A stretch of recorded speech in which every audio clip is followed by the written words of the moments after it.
بسم الله الرحمن الرحيم পরম করুণাময় ও অসীম দয়ালু আল্লাহর নামে শুরু। إن همي فوق همي قد بنى سجنا لظلمي وغدا قلبي أسيرا بين آهاتي وحلمي إن همي فوق همي قد بنى سجنا لظلمي وغدا قلبي أسيرا بين آهاتي وحلمي ودموع العين تبكي إنها الأفراح تشكي ودموع العين تبكي إنها الأفراح تشكي أجرت عني بعيدا وأتى القهر ليحكي هذه الدنيا غزتني دخلت قلبي عمتني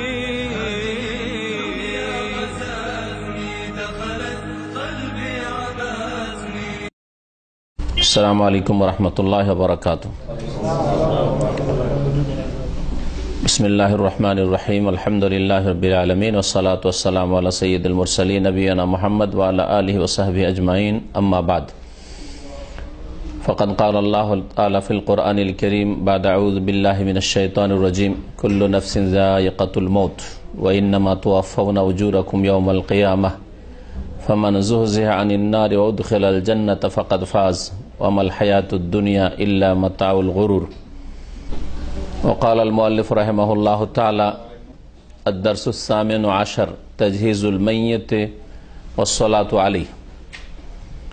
وإليك تفصيل ذلك. أولا، يشرع تلقين المحتضر لا إله إلا الله لقول النبي صلى الله عليه وسلم: لقنوا موتكم لا إله إلا الله. رواه مسلم في صحيحه. والمراد بالموت في هذا الحديث المحتضرون وهم من ظهرت عليهم أمارات الموت. আল্লাহ পাকের সমস্ত প্রশংসা যে আল্লাহ পাক রব্বুল আলামিন আমাদের জন্য যেমন হায়াত দুনিয়ার জীবনের সময় সুনির্ধারিত করেছেন, তেমনি তারপরেই আল্লাহ পাক রব্বুল আলামিন মওত আমাদের প্রত্যেকের তাকদীরে লিখে রেখেছেন। এমন কোনো আল্লাহ পাকের মখলুক সৃষ্টি নেই যার মওত হয় না বা হবে না। আল্লাহ পাক রব্বুল আলামিন এই হায়াতকে, দুনিয়ার জীবনকে কর্মজগৎ করেছেন, আমলের সময় করেছেন, আর মওতের পরে হচ্ছে বদলার জগৎ। সালাত এবং সালাম নাজিল হোক নবী মুহাম্মদ রাসূলুল্লাহ সাল্লাল্লাহু আলাইহি সাল্লামের উপর, যার মৃত্যু হয়েছে। কোরআনে কারীমে আল্লাহ পাক রব্বুল আলামিন ইরশাদ করেছেন: ইন্নাকা মাইয়িতুন ওয়া ইন্নাহুম মাইয়িতুন। হে নবী মুহাম্মদ সাল্লাল্লাহু আলাইহি সাল্লাম, নিঃসন্দেহে তুমিও মারা যাবে, মৃত, মাইয়িত আল্লাহ পাক বলছেন, ওয়া ইন্নাহুম মাইয়িতুন, এবং তাদেরও মৃত্যু হবে, তারাও মারা যাবে। আজকে আদ-দুরুসুল মুহিম্মা, গুরুত্বপূর্ণ দর্শসমূহ, এই কিতাবটির যা লিখেছেন আল্লামা ইমাম শেখ আব্দুল আজিজ বিন বাজ রহমতুল্লাহ আলাই, তার কিতাবের 18তম যে চ্যাপ্টারটি রয়েছে তাতে রয়েছে মাইয়াতকে প্রস্তুত করা এবং তার প্রতি সলাতুল জানাজা, জানাজার নামাজ আদায় করা। এ সম্পর্কে শেখ রহমতুল্লাহ আলাই বিস্তারিত আলোচনা করেছেন 12টি পয়েন্ট। আমরা ইনশাআল্লাহ তাআলা ধারাবাহিক, একদিনে সম্ভব হবে না, ইনশাআল্লাহ তাআলা 2 দিন অথবা 3 দিনে আমরা এই বিষয়গুলি শেষ করব। আজকে প্রথম পর্ব শুরু হবে মাইয়াতকে কিভাবে প্রস্তুত করতে হবে দাফনের জন্য, আর তারপরে তার প্রতি সলাত আদায় করার, জানাজা পড়ার তরিকা কি, দাফন কাফনের তরিকা কি, আর তারপরে শেষ হবে গিয়ে মাইয়াতের জিয়ারত, কবর জিয়ারত। এসব বিষয়গুলি আসবে, আর প্রত্যেকটি বিষয় কোরআন এবং হাদিস থেকে দলিল সম্মত আলোচনা হবে ইনশাআল্লাহ। লেখক বলছেন যে তাজহিজুল মাইয়াত, এই অধ্যায় হচ্ছে মাইয়াতকে প্রস্তুত করা সম্পর্কে। জাহাজা জাহেজ মানে প্রস্তুত করা। তো মাইয়াতকে যখন মারা যাবে তখন তাকে প্রস্তুত করতে হবে কাফন দিয়ে, গোসল দিয়ে দাফনের জন্য। আসসালাতু আলাইহি, তার প্রতি সালাত আদায় করা মানে জানাজা পড়া। সালাতের পরে যখন আলা শব্দটি ব্যবহার হয় সালাত আলাইহি, তখন জানাজার সালাত হয়। আর সালাত আলাইহির আরেকটি হয় বদদুয়ার অর্থ হয়।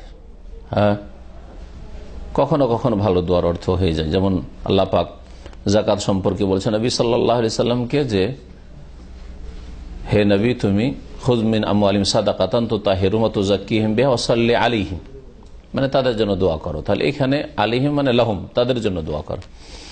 সালাতের পরে যে আলা হারফে জার এসছে, এখানে দোয়ার অর্থ রয়েছে, ভালো দোয়ার অর্থ রয়েছে। যারা যাকাত দিচ্ছে, সাদকা দিচ্ছে, তাদের জন্য তুমি দোয়া করো। নবী করিম সাল্লাল্লাহু আলাইহি সাল্লামকে আল্লাহ পাক বলছেন সূরা তাওবাতে। দোয়ার পরে যখন আলা আসে তখন বদদোয়ার অর্থে হয় সবসময়। উদু আলাইহি মানে তার উপর বদদোয়া করো। আর দোয়ার পরে যখন লাম হারফে জার আসে তখন উদু লাহু, তার জন্য ভালো দোয়া করো। তারপরে লেখক বলছেন ওয়া ইলাইকা তাফসিলু যালিক, বিস্তারিত এই মাইয়াত সম্পর্কীয় বিধিবিধান পেশ করা হচ্ছে আপনাদের সামনে। আউয়ালান, প্রথম বিষয়, প্রথম বিষয় ইউশরাউ তালকিনুল মুহতাজির। প্রথম যে বিষয়টি সেটা হচ্ছে যে ব্যক্তির মৃত্যুর মুহূর্ত উপস্থিত হয়েছে তাকে মুহতাজির বলা হয়, মানে হাজারাহুল মৌত, মৌতের সময় এসে গেছে। অমর্ষ ব্যক্তি, শেষ অবস্থায়, যার মত মোটামুটি নিশ্চিত, এখন হয়তো মারা যাবে, এইরকম উপলব্ধি করতে পারছেন, এইরকম লোককে স্মরণ করিয়ে দিতে হবে, যাকে তালকিন বলা হয়। লাক্কানাই লাক্কানো মানে পড়িয়ে দেওয়া, স্মরণ করিয়ে দেওয়া। ছোট বাচ্চাকে উচ্চারণ করে পড়িয়ে দিচ্ছেন, পড়তে যায় না, কোনো কিছু পড়িয়ে দিচ্ছেন, এটাকে তালকিন বলা হয়। বলছেন ইউশরাও, শরীয়ত সম্মত বিধান হচ্ছে তালকিনুল মুহতাজির, মৃত্যু মুখে পতিত ব্যক্তিকে স্মরণ করিয়ে দেওয়া লা ইলাহা ইল্লাল্লাহ, এই কালিমা তাইয়্যিবাটি, আল্লাহ ছাড়া কেউ সত্য মাবুদ নেই, অর্থাৎ এক আল্লাহর তৌহিদ, একত্বর স্বীকৃতি দান করা, আর এক আল্লাহ ছাড়া সমস্ত বাতিল মাবুদকে অস্বীকার করা। কমপক্ষে জীবনের শেষখানে অর্থ বুঝে সমস্ত বাতিল উপাস্যকে অস্বীকার করুক, আর এক আল্লাহর তৌহিদের স্বীকারোক্তি প্রদান করুক, যার মাধ্যমে তার নাজাত হইতে পারে। যদি অন্তর থেকে বিশ্বাস করে বলে আর মন্ত্রের মতো পাঠ করে, কিছু বুঝলো না অর্থ, আর এমনি তাবারকের জন্য পড়িয়ে দিল, তাতে কোনো ফায়দা নেই। ওই শিরকি আকিদা থেকে গেল, কবর মাজার পূজার আকিদা থেকে গেল যে ওরাই দিতে পারে, আর শুধু পড়তে পারে লা ইলাহা ইল্লাল্লাহ পড়লো, লা ইলাহা ইল্লাল্লাহ পড়লো। এই লা ইলাহা ইল্লাল্লাহ পড়ায় কোনো ফায়দা নেই। যেই লা ইলাহা ইল্লাল্লাহ মানুষের হৃদয়কে পরিবর্তন করে, কথা পরিবর্তন করে, কাজ পরিবর্তন করে। আল্লাহ ছাড়া কেউ সত্য মাবুদ নেই, তার অন্তরেও নেই, কথাতেও নেই, কাজেও নেই। তাহলে এই লা ইলাহা ইল্লাল্লাহ ফায়দা হবে।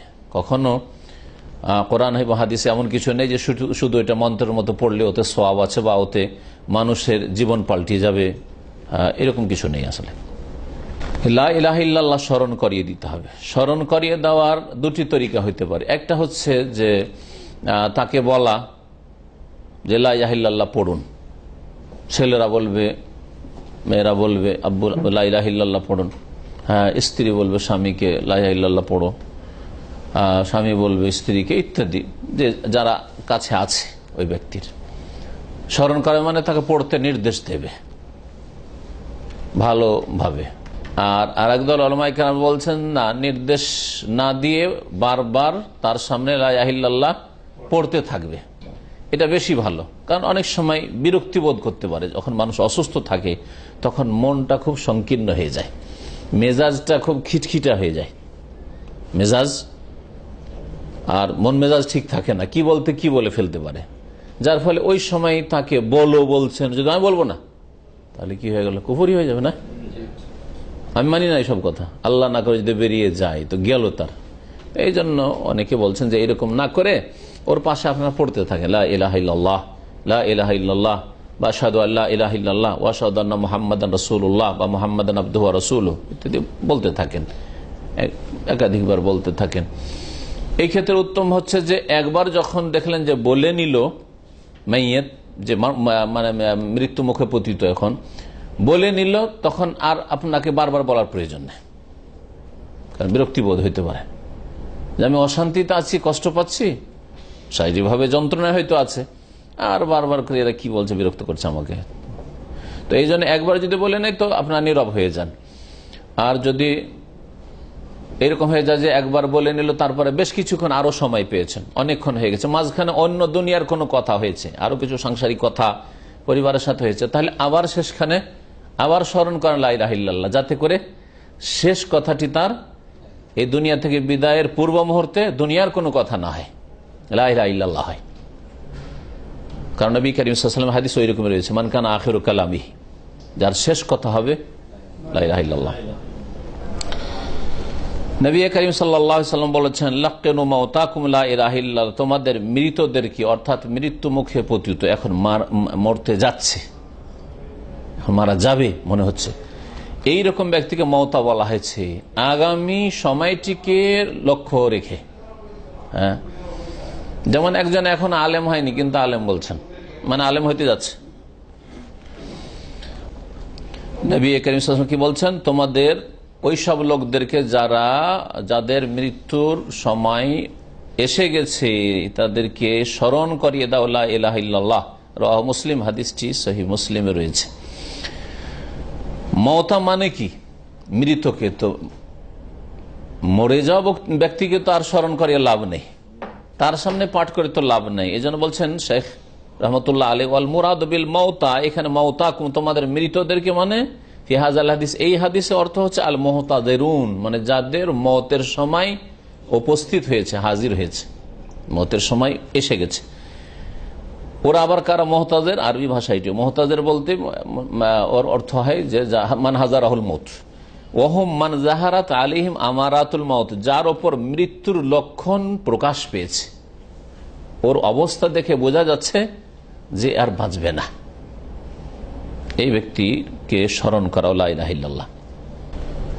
কারণ শেষ বাক্য যদি লা ইলাহা ইল্লাল্লাহ হয়, অন্তরের বিশ্বাসের সাথে জবান দিয়ে লা ইলাহা ইল্লাল্লাহ বের হয়, তারপরে কোনো আমল করতে পারুক আর না পারুক সে জান্নাতে যাবে, এই মর্মে হাদিস রয়েছে। কিন্তু অন্তরের বিশ্বাসের সাথে, যাতে করে তার জীবনটা যেন পরিবর্তন হয়ে গেছে।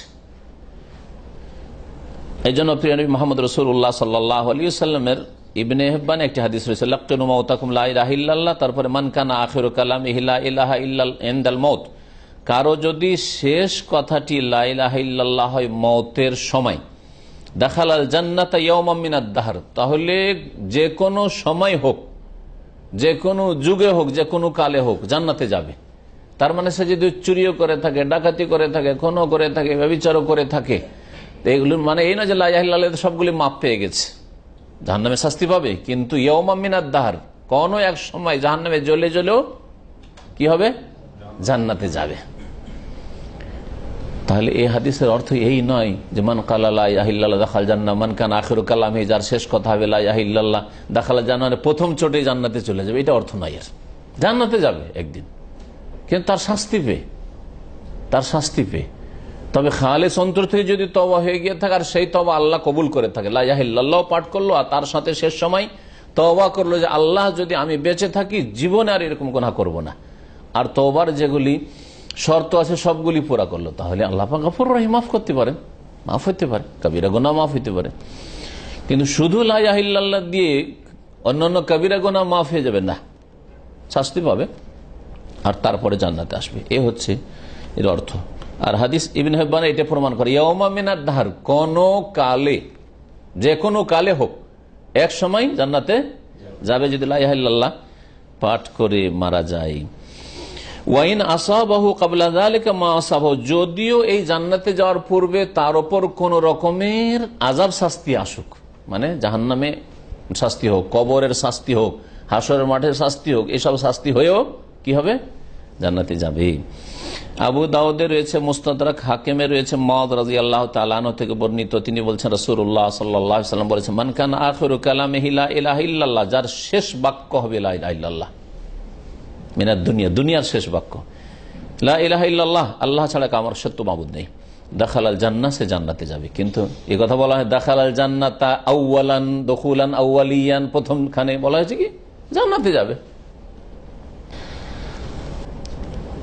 আর একটি বিষয় হচ্ছে এর সাথে সম্পর্কিত, যে মৃত্যু মুখে পতিত ব্যক্তি যে মারা যাবে এইরকম অবস্থায়, শেষ অবস্থায় রয়েছে, এরকম লোককে দেখার জন্য লোকজন ছুটে, তাই না? লোকজন ছুটে ওই সময় গিয়ে ওর আশেপাশে দেখতে যাচ্ছেন, দেখে ফিরছেন, কোনো খারাপ মন্তব্য করবেন না। ভালো গুণগুলি থাকলে বলবেন, আর মন্দ যদি থাকে তো চুপ থাকবেন, বলবেন না। মন্দ কিছু যদি বলেন তাহলে তার জন্য আরো বিপদ হইতে পারে। তাই ভাষ্যকার বলছেন, ওমান হাজার আল মুহতাজের, কেউ যদি এইরকম মুমূর্ষ ব্যক্তির কাছে উপস্থিত হয়, ফালা ইয়াকুলু ইল্লা খায়রান, ভালো কথা ছাড়া অন্য কোনো কথা যেন না বলে। নবী সাল্লাল্লাহু আলাইহি ওয়াসাল্লাম হাদিস রয়েছে সহিহ মুসলিম, ইযা হাদারতুমুল মারিদ, কোন অসুস্থ ব্যক্তির কাছে যদি তোমরা যাও, আবিল মাইয়াত, অথবা মৃত ব্যক্তির কাছে, মারাই গেছে হয়তো মৃত্যুর পূর্বখানে অথবা মৃত্যুর পরে পৌঁছেছেন দেখতে, ফাকুলু খায়রান, তোমার ভালো কথা বলিও, আল্লাহ যেন তার গুনাহ খাতা মাফ করে, আল্লাহ যেন জান্নাতবাসী করে, লোক ভালো ছিল। মিথ্যা বলার কোনো প্রয়োজন নেই, তার কিছু ভালো দিক আছে, সে ভালো দিক বলবেন, আর না হলে চুপ থাকবেন। ফাইনাল মালায়েকা ইউআমিনুনা আলা মা তাকুলুন, কারণ ফেরেশতারা তোমাদের কথাগুলির ওপর আমিন আমিন বলে। তোমার যদি লোকটা খুব খারাপ ছিল, তাহলে ওই রকমই তার দশা হবে হয়তো, সেই জন্য খারাপ কথা বলতে নেই। মানুষ মারা যাওয়ার পরে যদি খারাপ দোষ থাকে, খারাপ দোষ বলতে নেই দুটি কারণে। একটা কারণে এই হাদিসে বর্ণনা করা হয়েছে, কি যে ফেরেশতারা আমিন বলতে থাকে। যদি বলেন যে গেছে তো ভালো হয়েছে, এ ছিল বড় ক্ষতি হয়েছে এর দ্বারা, তো এগুলোতে কি হবে, আযাব তার বাড়তে থাকবে। হ্যাঁ, আর যদি কোনো বদ্দুয়ার কথা বলেন তাহলে বদ্দুয়ার উপর আমিনও বলছে ফেরেশতারা। দ্বিতীয় কারণ হচ্ছে যে তার মাধ্যমে যারা তার আপনজন, ওই মৃত ব্যক্তির আপনজন বেঁচে আছে, তাদের কষ্ট হবে, তাদের কষ্ট হবে। আর কোন মুসলিম ভাইকে কষ্ট দেওয়া, মুসলিম বোনকে কষ্ট দেওয়া গুনাহর কাজ, তাই কিনা? এই জন্য নবী সাল্লাল্লাহু আলাইহি ওয়াসাল্লাম আরেকটি হাদিস রয়েছে, মনে বলা যেতে পারে, লা তাসুব্বুল আমওয়াত ফাতুযু বিহিল আহিয়া, তোমরা মৃত ব্যক্তিদেরকে গালমন্দ করিও না, যে লোকটা খারাপ ছিল, বদমাশ ছিল, চোর ছিল, বেঈমান ছিল, দুর্নীতি করেছে, হ্যাঁ ইত্যাদি ইত্যাদি, কিছু বলিয়েন না, এসব বেনামাজি ছিল, এসব বলিয়েন না। কারণ ফাতুযু বিহিল আহিয়া, যার ফলে কি হবে, যারা জীবিত তার আপনজন আছে তাদেরকে কষ্ট দেবে তোমরা। বলেন সেটা আপনার উপর আমার উপর ফিট করে দেখেন, আমার আপনার যে আপনজন কেউ থাকে, আর যদি বলে অমুকের বাপ ভালো ছিল না, অমুকের ভাই ভালো ছিল না, তাহলে কষ্ট হবে না? যারা আমাদের লোকটা মারাও গেছে, দুনিয়াতে চলে গেছে, তারপরও এদের জবানের অনিষ্ট থেকে সুরক্ষিত নয়, নিরাপদ নয়, কষ্ট দিচ্ছে আমাদেরকে। সহিহ মুসলিমের হাদিস যে ফেরেশতারা আমিন বলে। দ্বিতীয় যে বিষয়টি শেখ উল্লেখ করে সেটা হচ্ছে সানিয়া, দ্বিতীয়ত, এজা তায়াক্কানা মাউতাহু বা তায়াক্কানা মাউতুহু লাজেমের শেখা, যখন তার মৃত্যু নিশ্চিত, যে লোকটি মারা গেছে, লোকটি মারা গেছে, ওগমেজাত আইনাহু ওয়া শুদ্দা লাহিয়াহু লিউরুদিস সুন্নাতি বিযালিক, তখন কি করতে হবে, চোখগুলিকে বন্ধ করে দিতে হবে। অনেক লোক মারা যায় চোখ খোলা থাকে যায়, এরকম থাকে না, দেখেছেন কি আপনারা? জি, চোখ আক্ষেপের সাথে ওই রুহটার দিকে দেখতে থাকে, হাদিস আছে, আমার বডি থেকে আত্মাটা বেরিয়ে চলে গেল, আমার দুনিয়ার সমস্ত স্বাদ শেষ হয়ে গেল, আমার স্ত্রী বিধবা হয়ে গেল, হ্যাঁ ছেলে মেয়েরা আমার ইয়েতিম হয়ে গেল, হ্যাঁ আমার দুনিয়ার কত আশা আকাঙ্ক্ষা ছিল সব চুরমার হয়ে গেল, আক্ষেপ করে দেখতে থাকে। চোখটা বন্ধ করে দিবে, কারণ চোখটা যদি খোলা থাকে তো দেখতে বিকট লাগবে, খারাপ লাগবে পরে লোকজনকে কেউ দেখলে। তাহলে দুই চোখ বন্ধ করে দিতে হবে। অশুদ্ধা লাহিয়াহু, এবং তার যে এই লাহিয়া বলা হয় যেখানে দাড়ি আছে, হ্যাঁ তাই না, এই যে দাড়ির জায়গা, তো এটাকে বেঁধে দিতে হবে যাতে করে হা হয়ে না থেকে যায়। বেঁধে না রাখলে, এটাকে যদি বেঁধে না রাখেন এর সাথে এইভাবে, তাহলে কি হবে, হা হয়ে থেকে যেতে পারে। আর কয়েক ঘন্টা থেকে যাওয়ার পরে মুখ বন্ধ করতে চাইলে আর বন্ধ করতে পারবেন না। কয়েক ঘন্টা মৃত অবস্থায় যদি হা করে থেকে যায়, তারপরে যতই চেষ্টা করেন আর বন্ধ করতে পারবেন না। আর ওই সময় যদি কারো নজর পড়ে তো দেখতেও খারাপ লাগবে, আর সকল সুরাত রূপ চেহারাটা বিকট হয়ে যাচ্ছে। এর থেকে বাঁচানোর জন্য লিউরুদিস সুন্নাহ বিযালিক, এই মর্মে যেহেতু হাদিস বর্ণিত হয়েছে, এখন দেখেন ওই হাদিস কি আছে, হাদিস সহিহ মুসলিমে আছে, মুসনাদে আহমদে আছে। 2 চোখ বন্ধ করে দিতে হবে আর মাইয়েতের জন্য দোয়া করতে হবে। এই বিষয়গুলি উম্মে সালমা রাদিয়াল্লাহু তাআলা আনহার বর্ণিত হাদিসে রয়েছে। তার স্বামীর যখন ইন্তেকাল হয়, আবু সালমা খুব প্রখ্যাত সাহাবী ছিলেন, আর উম্মে সালমা রাদিয়াল্লাহু আনহা নবী সাল্লাল্লাহু আলাইহি ওয়াসাল্লামের বিবি একজন। আবু সালমার ইন্তেকালের পরে নবী সাল্লাল্লাহু আলাইহি ওয়াসাল্লামের সাথে বিবাহ হয়। তাআলা তিনি বলছেন, দাখালা রাসূলুল্লাহ সাল্লাল্লাহু আলাইহি ওয়াসাল্লাম আলা আবি সালমাতা, রাসূলুল্লাহ সাল্লাল্লাহু আলাইহি ওয়াসাল্লাম আবু সালমার কাছে প্রবেশ করলেন। কোন সময়? যখন তার ইন্তেকাল হয়। ওয়াকাদ শাক্কা বাসারুহু ফাআগমাদাহু, সেই সময় তার চোখগুলি ফাড়া অবস্থায় ছিল, চোখ খোলা অবস্থায়, চোখ বড় বড় হয়ে আছে। ফাআগমাদাহু, নবী সাল্লাল্লাহু আলাইহি ওয়াসাল্লাম চোখগুলিকে কি করে দিলেন? টিপে দিয়ে বন্ধ করে দিলেন। ইন্তেকালের সাথে সাথে করলে বন্ধ হবে, আপনি 2-4 ঘন্টা এমনি রেখে দেন, তারপর বন্ধ করলে বন্ধ হইতে হবে না, সেই জন্য বন্ধ করে দিতে হয় প্রথমখানে। সুম্মা কাল, তারপরে নবী সাল্লাল্লাহু আলাইহি ওয়াসাল্লাম বলেন, ইন্না রুহা ইযা কুবিযা তাবিয়াহুল বাসারু, যখন রুহটা কবজ করে নেওয়া হয়, আত্মা যখন আল্লাহ পাকের ফেরেশতা মালাকুল মউত গ্রহণ করে নেই, হরণ করে নিয়ে নেই, তাবিয়াহুল বাসার, তখন দৃষ্টি তার পিছনে ছুটে, যে হায় রে আমার আত্মা চলে গেল, আত্মা চলে গেল। সুবহানাল্লাহ। হয়তো বেঁচে থাকা গেলেন আপনি কোনো মানুষ আত্মা দেখতে পারবেন না, কিন্তু যখন মত হয়ে যাচ্ছে তখন হতে পারে সে আখিরাতের জগতে চলে গেছে, বুঝতে পারছে যে চলে গেল আত্মা এখান থেকে। ফাদাজ্জা নাসুম মিন আহলিহি, এই কথা শোনার পরে, নবী সাল্লাল্লাহু আলাইহি ওয়াসাল্লামের এই কথা শোনার পরে, যে রূহ যখন মালাকুল মউত কবজ করে নেই, তখন দৃষ্টি চোখ তার পেছনে ছুটি, যে হায় আমার আত্মা বেরিয়ে চলে গেল। এই শুনে তার পরিবারের আত্মীয় স্বজন লোকেরা ছিল, স্ত্রী আরো ছেলে মেয়েরা আছে বা ভাই বোনেরা আছে, বেরাদর, তারা খুব কান্নাকাটি শুরু করেছে, চিৎকার করে কান্না শুরু করেছে। ফাকাল, তখন নবী সাল্লাল্লাহু আলাইহি ওয়াসাল্লাম বললেন, লা তাদউ আলা আনফুসিকুম ইল্লা বিখাইর, তোমরা তোমাদের ওপর ভালো দোয়া ছাড়া বদদোয়া করিও না। তোমাদের ওপর মানে তোমাদের মৃতের ওপর। এই সময় যদি চেঁচামেচি করে কান্না করো, এতে মাইয়েতের কষ্ট হবে, আযাব হবে তার উপর। তোমরা ভালো কথা বলো, দোয়া করো, আল্লাহ তার গুনাহ মাফ করে দাও, আল্লাহুম্মা মাগফির লাহু, আল্লাহুম্মা আরহামহু, আল্লাহুম্মা আইযহু মিন আযাবিল কবর, কবর আযাব দূর করে দাও, রহম করো, মাফ করো, জান্নাত দাও। কিন্তু হইচই করে কাঁদতে থাকবেন অথবা বয়ান করে তার গুনাহবলী বর্ণনা করতে থাকবেন, এগুলো খারাপ জিনিস। কেন নিষেধ করলেন এইসব চিৎকার করতে আর কান্না করতে, বয়ান করে? ফাইনাল মালাইকাতু ইউমিনুনা আলা মা তাকুলুন, কারণ তোমরা যা কিছু বলো তার উপর ফেরেশতারা আমিন আমিন বলতে থাকে। সুম্মা কালা, তারপর নবী সাল্লাল্লাহু আলাইহি ওয়াসাল্লাম দোয়া করলেন মাইয়েতের জন্য। তাহলে বোঝা গেল যে দাফনের আগেই, লোক মারা গেছে এখনো গোসল দেওয়া হয়নি, লাশ রাখা আছে, দোয়া করতে পারেন তার জন্য। আল্লাহুম্মা গফির লি আবি সালামাতা, আল্লাহ আবু সালামাকে তুমি মাফ করে দাও। ওয়ারফা দারাজাতু ফিল মাহদিয়িন, এবং তার মর্যাদা উঁচু করো হেদায়েত প্রাপ্তদের মধ্যে শামিল করে। এক হেদায়েত প্রাপ্ত দলে মাহদিয়িন আম্বিয়া, সিদ্দিকিন, শুহাদা, সালেহিন, নেক লোকেরা, তাদের মধ্যে শামিল করে কি করো? তার মর্যাদাকে উঁচা করো, তাদের মধ্যে মর্যাদা উঁচু করো।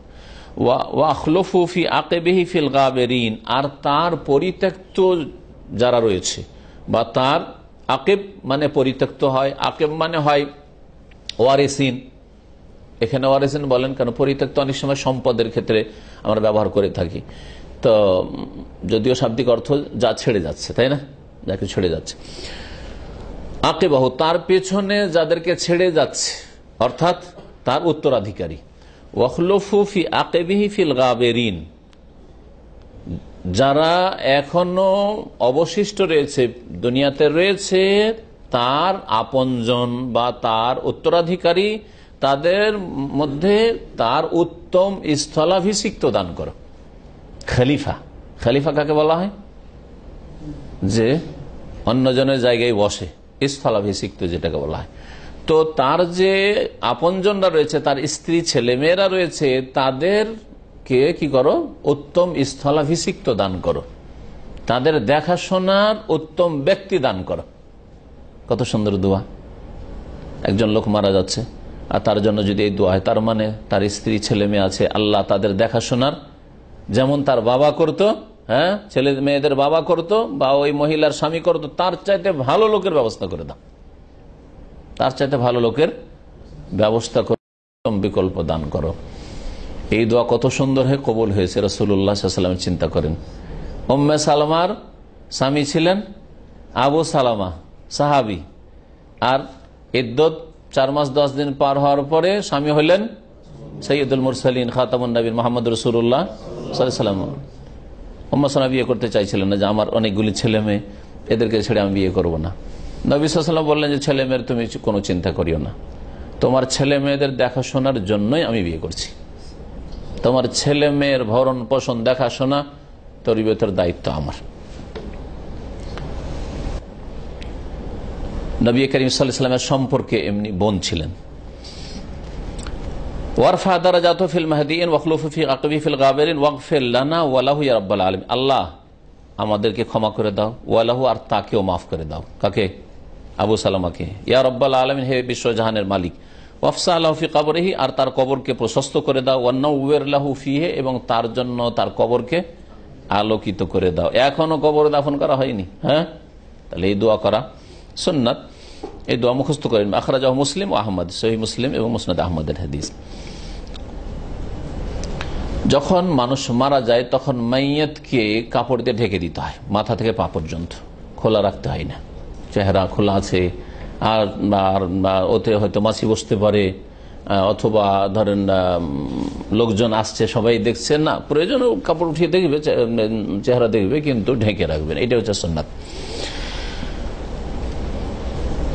আয়েশা রাদিয়াল্লাহু তাআলা আনহা থেকে এই মর্মে হাদিস বর্ণিত রয়েছে, আন্না রাসূলুল্লাহ সাল্লাল্লাহু আলাইহি ওয়াসাল্লাম হিনা তুফিয়া সুজ্জিয়া, রাসূলুল্লাহ সাল্লাল্লাহু আলাইহি ওয়াসাল্লামের যখন ইন্তেকাল হয়ে যায়, ওয়াফাত হয়ে যায়, সুজ্জিয়া, তখন তাকে ঢেকে দেওয়া হয়েছিল।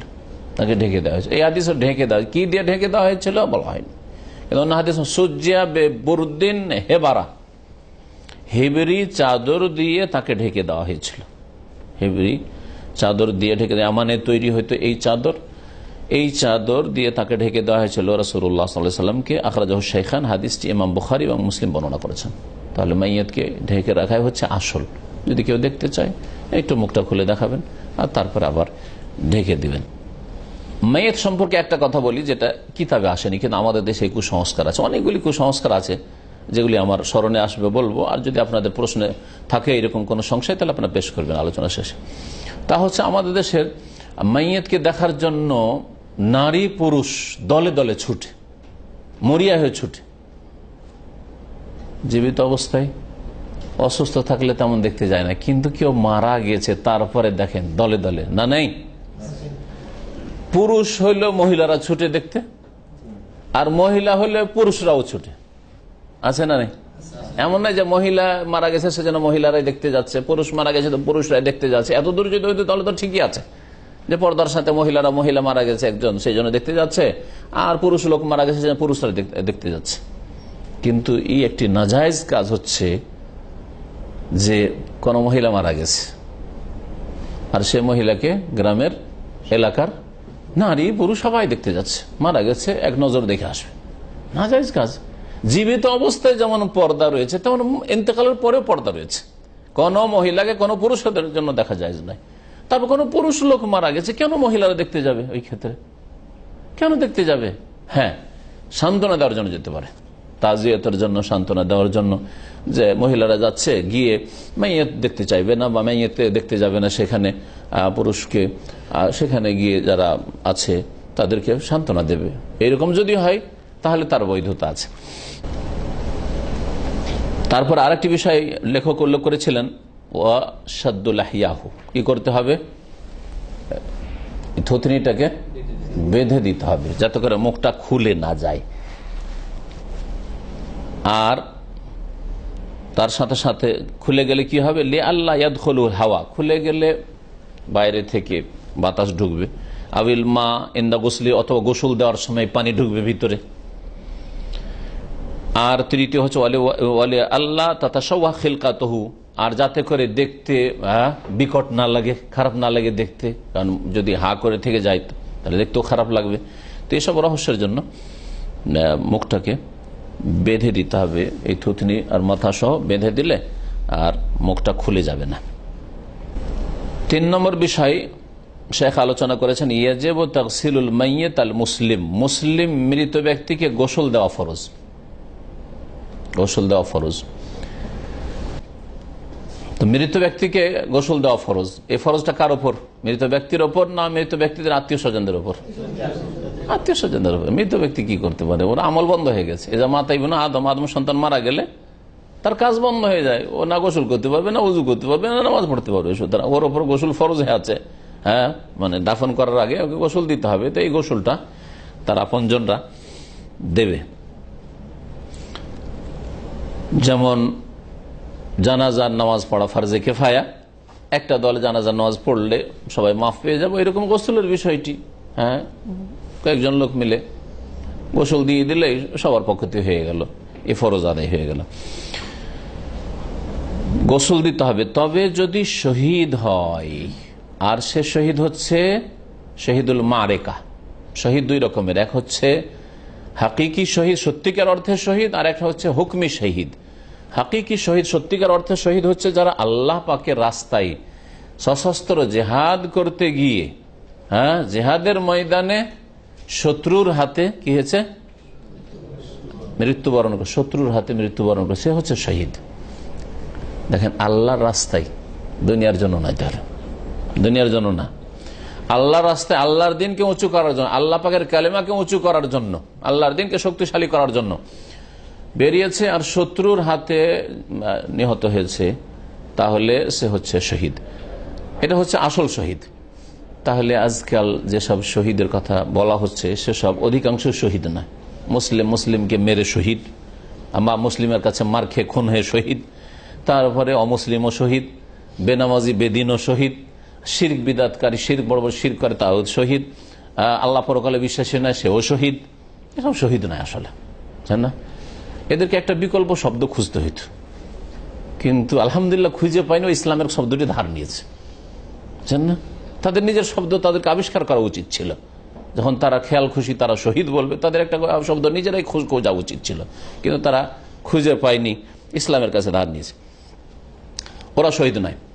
এ হচ্ছে সত্যিকার অর্থে শহীদ, হাকিকি শহীদ, আসল শহীদ। আর হুকমি শহীদ মানে বিধানগত শহীদ, আসল অর্থে শহীদ নয়, কিন্তু তার হুকুমটা হচ্ছে যে শাহাদাতের মর্যাদা পেয়েছে। বিভিন্ন মারাত্মক রোগ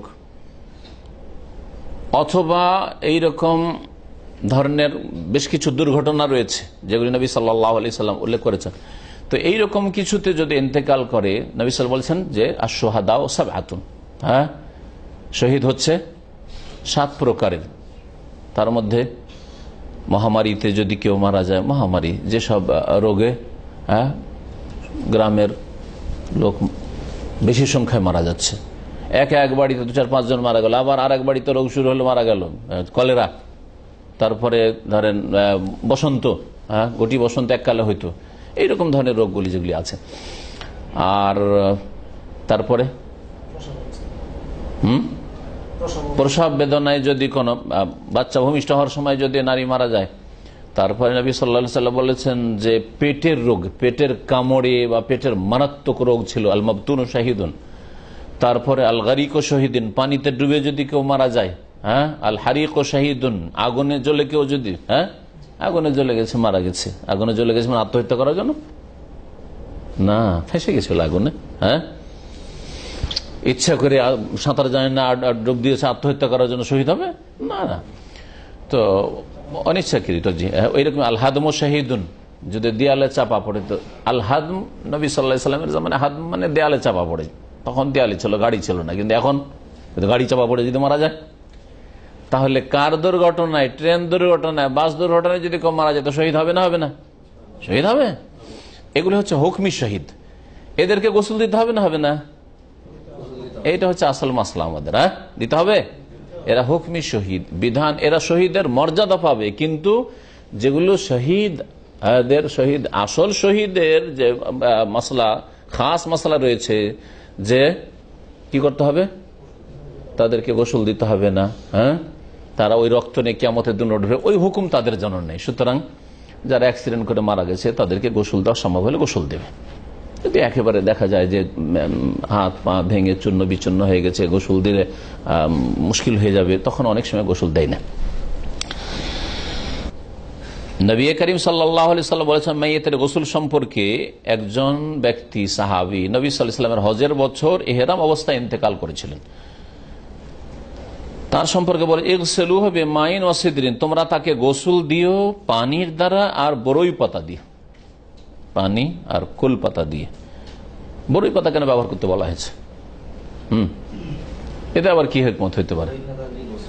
হ্যাঁ, পরিষ্কার হয়, বরই পাতা দিয়ে গোসল করলে পরিষ্কার হয় বেশি। চলেন একটা কারণ, আর কিছু পরিষ্কার আজকালকার উন্নত মানের সাবান দিতে হইতে পারে। তো কেউ যদি বলে আমরা বরই পাতা দেবো না সাবান দেবো, তো সুন্নাত আদায় হবে কি? নবী সাল্লাল্লাহু আলাইহি ওয়াসাল্লাম যে হুকুম আছে হুকুম পালন হবে কি? হবে না। তাহলে শুধু এই হিকমত তাহলে যথেষ্ট নয়। বরই পাতা দিয়ে গোসল করালে ওই শরীরে, যে শরীর বরই পাতা, আর বরই পাতাকে গরম করতে হবে, পানিতে ফুটাইতে হবে যাতে করে ওতে ওই রসটা যায়। ওতে হবে কি শরীর তাড়াতাড়ি পচবে না, সরবে না, বা পোকামাকড় তাড়াতাড়ি তাতে লাগবে না। এটা একটা হিকমত রয়েছে, এই হিকমতগুলি রয়েছে, যার ফলে বরই পাতা ব্যবহার করতে বলা হয়েছে। রাওয়াহুল বুখারী ও মুসলিম, সহিহ বুখারী মুসলিমের হাদিস। নবী করিম সাল্লাল্লাহু আলাইহি ওয়াসাল্লামের বড় মেয়ে যায়েনব বিনতে রাসূলিল্লাহ সাল্লাল্লাহু আলাইহি ওয়াসাল্লাম রাদিয়াল্লাহু আনহা, তিনি যখন ইন্তেকাল করেছিলেন নবী সাল্লাল্লাহু আলাইহি ওয়াসাল্লাম ইগসিলনাহা সালাসান আও খামসান আও সাবআন, মহিলাদেরকে, যেসব মহিলারা গোসল করাতেন তাদের একজন ছিলেন প্রখ্যাত সাহাবী উম্মে আতিয়া রাদিয়াল্লাহু আনহা। ইনি সাহাবী, মহিলারা ইন্তেকাল করলে তিনি গোসল করাতেন। তো তাদেরকে নির্দেশ দিয়েছিল ইগসিলনাহা, এ আমার মেয়েকে তোমরা গোসল দাও, সালাসান 3 বার করে। তাহলে সর্বনিম্ন উত্তম হচ্ছে 3 বার।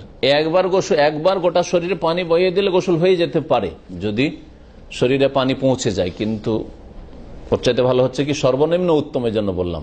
তাহলে সর্বনিম্ন ফরজ গোসল হচ্ছে একবার পানি বহিয়ে দাও শরীরে, কিন্তু সর্বনিম্ন উত্তম হচ্ছে 3 বার।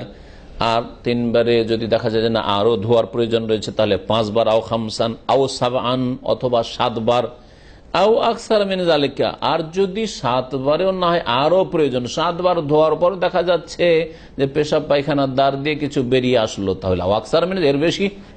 তবে বেজোড় করা ভালো, কারণ নবী সাল্লাল্লাহু আলাইহি ওয়াসাল্লাম 3, 5, 7 বলেছেন, জোড়গুলি বলেননি, তাহলে বোঝা গেল যে বেজোড় করলেই ভালো। রাওয়াহুল বুখারী, হাদিস সহিহ বুখারীর।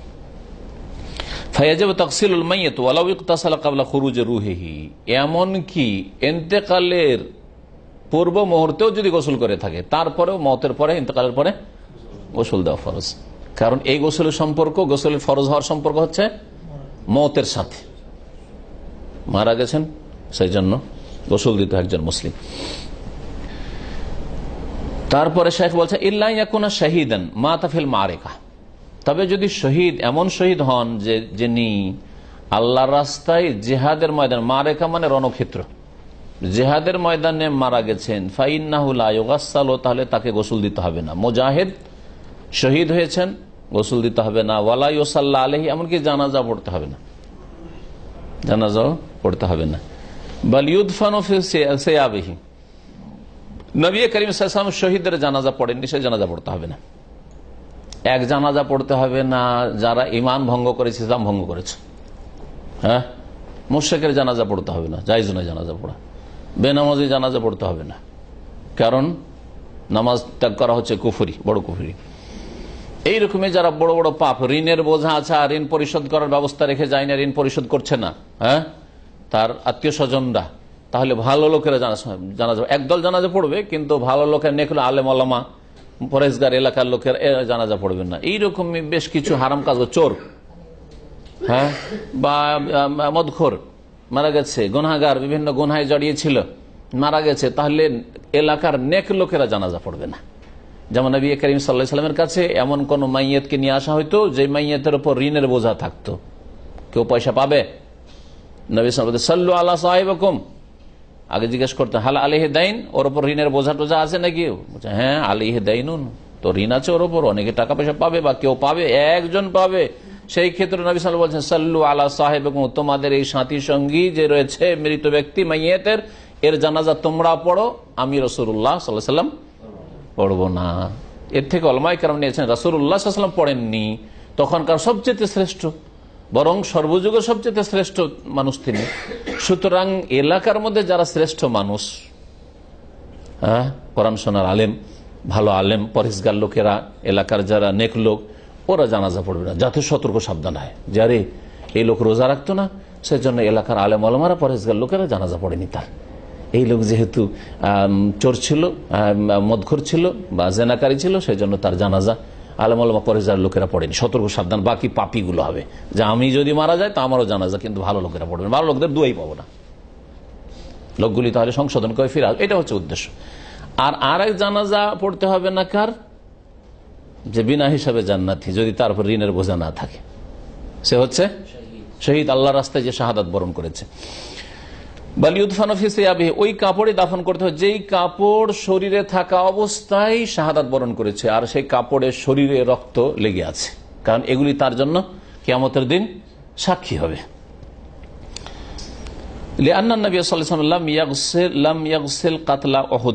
কারণ নবী সাল্লাল্লাহু আলাইহি ওয়াসাল্লাম ওহদের যারা নিহতরা ছিলেন, কাতলা, কাতিলের বহু বচন, কাতিল মানে মাকতুল, ওহদ যুদ্ধে যেসব লোকেরা নিহত হয়েছিলেন, শহীদ হয়েছিলেন, তাদেরকে গোসল দেননি। ওয়ালাম ইউসাল্লি আলাইহিম, তাদের সালাত আদায় করে জানাজাও পড়েননি।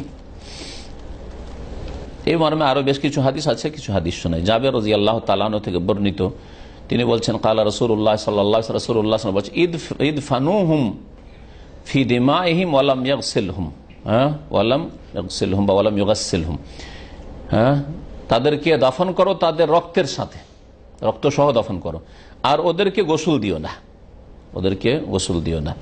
আখরাজাহুল বুখারী, সহিহ বুখারীর বর্ণনা। আর একটি হাদিসে রয়েছে আনা শাহিদুন আলা হাউলাই, আমি এইসব শহীদদের জন্য সাক্ষী। রাসূলুল্লাহ বলছেন লাফুহুম ফি দিমাইহিম, তাদেরকে তাদের রক্তের সাথে জড়িয়ে দাও, রক্তের সাথে যে কাপড়গুলি আছে ওগুলো দিয়ে তাদেরকে জড়িয়ে দাও। ফাইন্নাহু লাইসা জারিহুন ইউজরাহু ফিল্লাহ, যে কোনো আহত বা নিহত ব্যক্তি যে আল্লাহর সন্তুষ্টির জন্য আহত বা নিহত হয়, ইল্লা জাআ, কিয়ামতের দিনে আসবে, ওয়াজুরহু ইয়াউমাল কিয়ামাতে, আর তার জখমগুলি, ক্ষতগুলি কিয়ামতের দিন ইউদমা, ক্ষতগুলি থেকে রক্ত প্রবাহিত হবে, রক্ত ঝরতে থাকবে। সুবহানাল্লাহ, কিয়ামতের দিন রক্ত ঝরবে, জিহাদের ময়দানে ঝরেছে ওই রক্ত কিয়ামতের দিন হাসরের মাঠে ঝরতে থাকবে। লাউনুহু লাউনুদ্দম, আর ওই রং হবে, ওই রক্তের রং হবে কিরকম? রক্তের মতো লাল হবে। ওয়া রিহুহু রিহুল মিস্ক, দুনিয়ার রক্তে গন্ধ হইতো, তাই না? এটা গন্ধ আছে রক্তের, কিন্তু কিয়ামতের দিনে যে রক্ত প্রবাহিত হবে তার থেকে যে ঘ্রাণ বেরোবে, ঘ্রাণটি হবে মিসকে আম্বার, সবচাইতে মূল্যবান যে সেন্ট রয়েছে, আতর রয়েছে মৃগ নাভি থেকে যা তৈরি হয়, মৃগ নাভির যে আতর সেন্ট রয়েছে তার মতো তার ঘ্রাণ হবে। হাদিস ইমাম বাইহাকি বর্ণনা করেছেন এবং তার সনদ সহিহ। আনাস রাদিয়াল্লাহু তাআলা আনহু থেকে বর্ণিত, তিনি বলছেন ইন্না শুহাদা উহুদিন লাম ইউগাসসালু ওয়া দুফিনু বিদিমাইহিম ওয়া লাম ইউসাল্লি আলাইহিম ওয়া লাম ইউসাল্লা আলাইহিম। ওহদে যারা শহীদ হয়েছিলেন তাদের সংখ্যা কত ছিল? 70 জন শহীদ হয়েছিলেন সাহাবায়ে কেরাম। তাদেরকে লাম ইউগাসসালু, গোসল দেওয়া হয়নি, ওয়া দুফিনু বিদিমাইহিম, তাদের রক্তেই তাদেরকে দাফন করা হয়েছিল, রক্ত কাপড় সহ, ওয়া লাম ইউসাল্লা আলাইহিম, আর তাদের জানাজার সালাত আদায় করা হয়নি। হাদিস আবু দাউদে রয়েছে, হাদিসটি সহিহ। রাবিআন, চতুর্থ বিষয় হচ্ছে সিফাতু গোসলিল মাইয়িত, মাইয়িতকে গোসল দেওয়ার বিবরণ বা গোসল দেওয়ার পদ্ধতি। মাইয়িতকে কেমন করে গোসল দেবেন? প্রথম বিষয় শেখ বলছেন আন্নাহু তুস্তারু আওরাতুহু, গোসল দেওয়ার সময় তার লজ্জা স্থান ঢাকা থাকবে। এমন নয় যে গোসল দেবেন তো গোটা শরীরের কাপড় খুলে ফেলবেন, একবারে উলঙ্গ করে দিবেন, না, এরকম নয়। কারণ মানুষ জীবিত হোক অথবা মৃত হোক, লজ্জা স্থান আবৃত রাখা ফরজ। সাতরে আওরাত, লজ্জা স্থান ঢাকা ফরজ। তাই ভাষ্যকার বলছেন লিআন্না আওরাতাল মাইয়িতি কাআওরাতিল হাইয়্যি, কারণ মৃত ব্যক্তির লজ্জা স্থান হচ্ছে কাআওরাতিল হাইয়্যি, জীবিত ব্যক্তির লজ্জা স্থানের মতো। যেমন জীবিত ব্যক্তির লজ্জা স্থান ঢাকা রাখা ফরজ, তেমনি মৃত ব্যক্তির লজ্জা স্থান। হাদিস আলী রাদিয়াল্লাহু তাআলা আনহু থেকে একটি হাদিস রয়েছে, ওয়ালা তানজুর ইলা ফাখযি হাইয়্যিন ওয়ালা মাইয়িতিন, তুমি কোন জীবিত অথবা মৃত ব্যক্তির রানের দিকে তাকায়ও না। রান দেখাই যদি জায়েজ না হয়, তাহলে যেটা আওরাতে গালিজা, লজ্জা স্থানকে দুই ভাগে ভাগ করা হয়েছে, আওরাতে খফিফা, হালকা লজ্জা স্থান, আর আওরাতে গালিজা, যেটা অকাট্য লজ্জা স্থান। আওরাতে খফিফা হচ্ছে হাঁটু থেকে নিয়ে রানের শেষ পর্যন্ত এইটুকু, আর আপনার ওপর দিকে ধরেন নাভি থেকে সামান্য একটু নিচ পর্যন্ত, এগুলো হচ্ছে আওরাতে খাফিফা। নাভির নিচে হয়তো একটু কাপড় নেমে গেল, অনেকে নেমে যায়, আওরাতে খাফিফা খুললো তার। এইদিকে হাঁটুর উপরে কাপড় উঠলো, আওরাতে খাফিফা, হ্যাঁ, একবারে গালিজা নাই, অকাট্য নাই। কারণ নবী সাল্লাল্লাহু আলাইহি ওয়াসাল্লাম কখনো কখনো রান খুলেছেন, আবু বকর আসছেন খোলা আছে, যদি আওরাতে গালিজা হতো যে একেবারে খোলা হারাম, তাই নবী সাল্লাল্লাহু আলাইহি ওয়াসাল্লাম খোলা রাখতেন আবু বকরের সামনে? ওমর রাদিয়াল্লাহু তাআলা আসছেন, তাও খোলা রাখছেন। ওসমান রাদিয়াল্লাহু তাআলা যখন আসছেন, খুব লজ্জাশীল মানুষ ছিলেন তিনি, নবী সাল্লাল্লাহু আলাইহি ওয়াসাল্লাম জানেন যে ওসমান আসে, আর যদি দেখে যে আমার একটু রান খোলা আছে তো পালাবে এখান থেকে, টান দিব আসবেই না, তাড়াতাড়ি ঢেকে নিলেন। হ্যাঁ, যারা লজ্জাশীল লোক হয় তাকে দেখে মানুষ বেশি লজ্জা করে, ঠিক না? লজ্জাশীল লোককে দেখে বেশি লজ্জা করে। একজন মানুষ আপনার সাথে যদি খোলাখুলি কথা বলে তো খোলাখুলি কথা বলবেন, এর উদাহরণ একটা বুঝেন। খোলাখুলি একটু ওপেন কথা বলে, রসিকতা করে, মজাক করে, ওর সাথে আপনি মজাক করেন। আর একটা লোক না, জরুরি কথা ছাড়া কোনো কথা বলে না, সালাম দুয়ার ভদ্র কথা ছাড়া ওইসব কথাই নেই, তো আপনি বলবেন ওর সাথে এরকম কথা? না, বলবেন না যে না ভাই এই ধরনের কথা বলবো না, কারণ এরকম কথা উনি পছন্দ করেন না, হয়তো কখনো ওর তার মুখ থেকে শুনি না, ঠিক কিনা? জি হ্যাঁ। আওরাতে গালিজা, তাহলে বাকি অংশটা বুঝতে পারছেন, সামনের দিক থেকে পেছন দিক থেকে হচ্ছে কবল আর দবর, এটা হচ্ছে আওরাতে গালিজা। এর কোন অংশ খোলা হারাম, জি হারাম। বলছেন যে লজ্জা স্থান ঢাকতে হবে। আর তার সুম্মা ইউরফাউ কালিলান ওয়া ইউসারু বাতনাহু আসরান রাফিকান, তারপরে ওই মাইয়াতকে একটু উঠিয়ে বসাতে হবে, কাত করতে হবে, মাথার দিক থেকে হাত দিয়ে একটু কাত করে উঠিয়ে, হ্যাঁ, যাতে করে কি হয় পেটটা একটু এভাবে খাড়া হয়, যেমন বসে আছি আমরা এইরকম। খানিকটা উঠালে কি হবে, ওপরের দিকে যেগুলো হয়তো পেটে আছে পায়খানা বের হওয়ার, সেগুলো যাতে করে বেরিয়ে আসে, কারণ শুয়ে থাকলে হয়তো বেরোবে না শুয়ে রাখলে, কিন্তু একটু যখন কাত করে বসাবেন তখন বেরোয়ার কাছাকাছি, বেরোয়ার উপক্রম হবে। আর তারপর তার সাথে সাথে পেটটাকে একটু চাপা দেবে। আসারে আসারো মানে হচ্ছে কোনো কিছুকে, যেটাকে বলা হয় চিপা, কাপড়কে কি বলেন আপনার, কাপড় ভিজা কাপড়কে যে আপনার ই করেন, কাপড় চিপা বলছেন না? হ্যাঁ, তো আসারা মানে হয় আসলে চিপা কোনো জিনিসকে, এই জন্য আসির বলা হয়। জুসকে কি বলা হচ্ছে? আসির বলা হয়, কারণ ওকে কি করা হচ্ছে? হ্যাঁ, চিপে রস বের করা হচ্ছে, আসির এই জন্য বলা হচ্ছে, লেখা আছে আসির, দেখেন জুসকে। ওয়ুসারবাত না হতো, পেটটাকে একটু চাপা দিতে হবে, পেটটাকে চেপে যাতে করে হালকা, আসরান রাফিকান, নম্রতার সাথে, এমন নাই যে জবরদস্তি মারা গেছে আর কি আছে, যতদূর শক্তি আছে দিয়ে চাপ দেয়। অথচ একটা জীবিত ব্যক্তিকে চাপ দিলে তার কষ্ট হইতো, ওইরকম চাপ দেওয়া চলবে না, হালকা চাপ দিতে হবে। তাহলে কেন এই কাজটি করতে হয় বলছে, লেকাই ইয়াখরুজ মাফি বাতনিহি মিনাল ফুদলাতি মিম্মা হুয়া মুস্তাইদুন লিল খুরুজ, একটু কাত করতে হবে আর কাত করে পেটে চাপ দিতে হবে, যাতে করে পেটে যে পায়খানা আছে সেটা যাতে করে বের হওয়ার হলে বেরিয়ে যায়, বের হওয়ার মতো হলে বেরিয়ে যায় যাতে করে। আর নম্রতার সাথে নরম ভাবে চাপটা দিতে হবে। কেন? লিআন্নাল মাইয়িতা ফি মাহাল্লি শাফাকাতি ওয়া রাহমা, কারণ মৃত ব্যক্তির উপর দয়া করতে হবে আর তার সাথে নরম আচরণ করতে হবে। বলে আন্না, আর আরেকটা জিনিস হচ্ছে যে মাইয়াতকে ওই রকমই মর্যাদা দিতে হবে যেমন জীবিত লোককে সম্মান দেন। লিআন্না হুরমাতাল মাইয়িত কা হুরমাতিল হাই, নবী করিম সাল্লাল্লাহু আলাইহি ওয়াসাল্লামের হাদিস রয়েছে একটা, কালা রাসূলুল্লাহ সাল্লাল্লাহু আলাইহি ওয়াসাল্লাম বলেছেন তিনি, ইন্না কাসরা আজমিল মাইয়িতি কা কাসরিহি হাইয়ান, মৃত ব্যক্তির হাড্ডি ভাঙা হচ্ছে জীবিত ব্যক্তির হাড্ডি ভাঙার মতো। তাহলে কেউ যদি মারা মানুষের হাড্ডি ভাঙে তাহলে সে কিরকম গুনাহ করলো, অপরাধ করলো? এটা জীবিত লোককে মেরে যদি হাড় ভেঙে দেয়, পা ভেঙে দেয়, হাত ভেঙে দেয়, এরকম করলো। এই হাদিসের ভিত্তিতে এই জন্য কাটাছেঁড়া করা বিনা কারণে শরীরে মৃত দেহকে জায়েজ নাই। যদি আইন বাধ্য না করি তো এমনিতে কাটাছেঁড়া করা, আর দেখি এতে কি আছে, মেডিকেলে কিছু ছাত্ররা শিখবে, এই শিখবে, আর অনেকে নিজের বডি দান করে দেয়, মেডিকেল কলেজকে দান করে দিলে, এগুলি জায়েজ নাই, এগুলি জায়েজ নাই। রাহ আহমদ, হাদিস মুসনাদে আহমদের।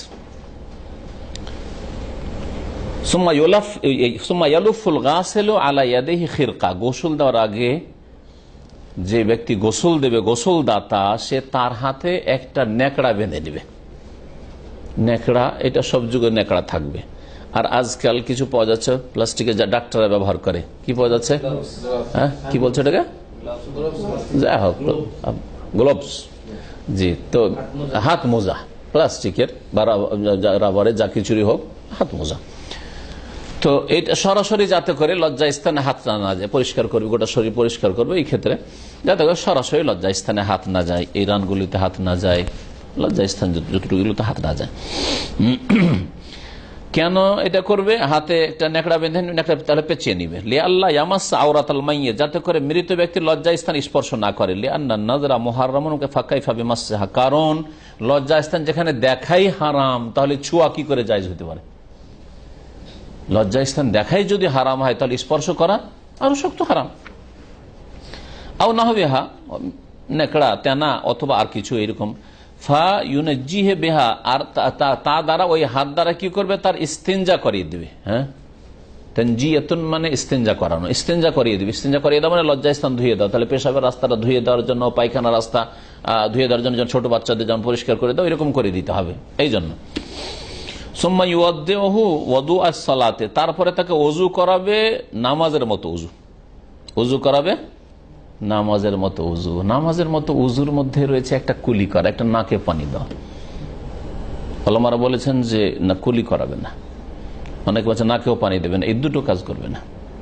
কারণ যদি মুখে পানি দেন তো আর জীবিত নাই যে কুলি করে ফেলবে, তাহলে পেটে যাবে। হ্যাঁ, পেটে গেলে আবার ও পেশাব পায়খানা রাস্তা দিয়ে বইতে পারে, তো যার ফলে ওটা করার প্রয়োজন নেই। উম্মে আতিয়া রাদিয়াল্লাহু তাআলা আনহা থেকে মর্মে হাদিস রয়েছে, নবী করিম সাল্লাল্লাহু আলাইহি ওয়াসাল্লাম বলেছেন, ফি গাসলি ইবনাতিহি, নবী সাল্লাল্লাহু আলাইহি ওয়াসাল্লামের মেয়ে যায়েনব রাদিয়াল্লাহু তাআলা আনহাকে যখন গোসল দিয়েছিল, ওই সময় ইবদানা বিমায়ামিনহা, তোমরা শুরু করো গোসল দেওয়া তার ডান দিক থেকে। তাহলে মাইয়িতের ডান দিক থেকে শুরু করতে হবে দোয়া। ওয়া মাওয়াদিয়াল উযু মিনহা, আর তার ওযুর অঙ্গগুলি থেকে। তাহলে প্রথম ওযুর অঙ্গগুলিকে ধুয়ে দিতে হবে ওযু করানো। এইজন্য লেখক বলেছেন যে নামাজের মতো করে ওযু করাবে। আর তারপরে যখন ওযু করা হয়ে গেল, তখন ডান দিক থেকে শুরু করতে হবে। যেমন ফরজ গোসল আমরা করি, স্বপ্নদোষ হলে যেমন গোসল করেন, ওই রকম ধরনের গোসল প্রথম ওযু করে নিলেন, আর ওযু করে নেওয়ার পরে ডান দিকে পানি ঢাললেন। তো ওই রকম মাইয়িতের ক্ষেত্রে গোসলের তরিকাটা হবে। তারপরে মাথা ধুইবে এবং মাথা ধুইবে, ওয়ালাহিয়াতাহু দাড়ি ধুইবে, বেমাইন পানির দ্বারা আর বরই পাতা দ্বারা, আও না হবে বা ওই রকম অন্য কিছু দ্বারা। বরই পাতার কাজ যদি অন্য কিছু দিয়ে হয় তা হতে পারে, কিন্তু বরই পাতা যদি লব্ধ থাকে তাহলে বরই পাতায় ব্যবহার করবে, যাতে সুন্নতুর আমল হয়। সুম্মা ইউগসালু শিক্কাহু বা ইয়াগসিলু শিক্কাহুল আইমান, তারপরে গোসলদাতা ধুইবে তার ডান দিক। সুম্মাল আইসার, তারপরে বাম দিক। সুম্মা ইয়াগসিলু কাযালিকা মাররাতান সানিয়া ওয়া সালিস, তারপরে দ্বিতীয়বার ধুইবে, দ্বিতীয়বার গোসল দেওয়া হবে, তৃতীয়বার গোসল দেওয়া হবে। 3 বার হয়ে গেল ভালো কথা, না হলে 5 বার করবে, 7 বার করবে, যেমন হাদিসে পেলেন। ইয়মিররু ফি কুল্লি মাররাতিন ইয়াদাহু আলা বাতনিহি, গোসলদাতা প্রত্যেকবার তার হাতকে তার পেটের ওপর দিয়ে নিয়ে যাবে, যাতে করে প্রত্যেকবার গোসল দেওয়ার আগে পেট থেকে কিছু বের হওয়ার থাকলে বেরিয়ে যায়, হালকা একটু চাপ দিয়ে বেরিয়ে যায়, আর তারপরে সাফ করে দেয়। ফাইন খারাজা মিনহু শাই, কোনো কিছু যদি বেরিয়ে আসে, গাসালাহু, তাহলে ধুয়ে ফেলবে। দেখছেন পায়খানা রাস্তায় দিয়ে একটু বেরিয়ে আসছে কিছু, তাহলে ধুয়ে ফেলবে। ওয়াসাদ্দাল মাহাল, শেষখানে সাদ্দাল মাহাল, পায়ু পথকে বন্ধ করে দেবে। বন্ধ করার তরিকাটা কি হবে? শেখ বলছেন বেকুতনিন, তুলো দ্বারা, আর না হবে হি, অথবা এইরকম কিছু দ্বারা, তুলো বা এইরকম যা কিছু হোক, তুলো না হলে যা দিয়ে বন্ধ করা যেতে পারে বন্ধ করে দিবে।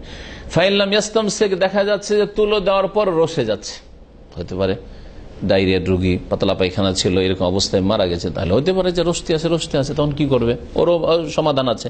ফাইনলাম ইয়াস্তাম শেখ, তাতেও যদি না রুখে, কিছু বেরোতে থাকে, ফাবে তিন হাররেন, তাহলে গরম কাদা দিয়ে, কাদাটাকে মাটি গরম করে ওখানে লাগিয়ে দিবে। আর আঠা এঁটেল মাটি যদি হয়, তাহলে তাতে আর কিছু বেরিয়ে আসবে না। সেটা যদি গরম করে দেওয়া হয়, তাহলে তাতে আরো মজবুত হয়ে যাবে, এই জন্য গরম করতে বলা হয়েছে।